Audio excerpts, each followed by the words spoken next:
Guys, यो चाहिँ हाम्रो रिसनको बहिनी ऋषिका हस्पिटलबाट जन्माएर ल्याएको दिन। म चाहिँ फुपूहरू आइयाहरू सबै मिलेर मेरो बुढीलाई सकुशल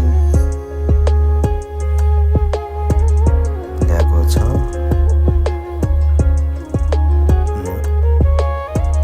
सानो फुपूले चाहिँ ऋषिकालाई मेरो छोरीलाई घरमा वेलकम गरेको अवस्था हेर्नुहोस् है गाइस, मेरो छोरी ल, यो चाहिँ मेरो सानो फुपू हो।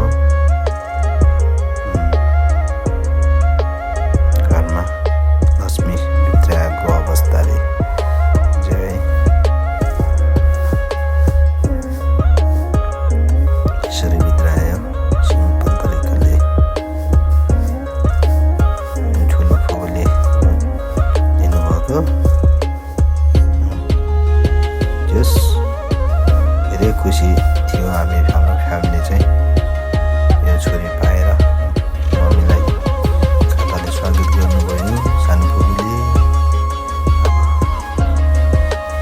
छोरीलाई भित्र लानुभयो है गाइस।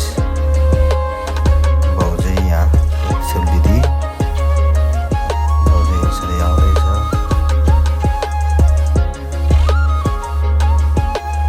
छोरा छेउ मेरो छोरा ल, घरमा उसको आगमन यसरी पालै पालो सबैजनाले उचालेर छोरीलाई ल, मेरो छोरी हेर्नु बिचरा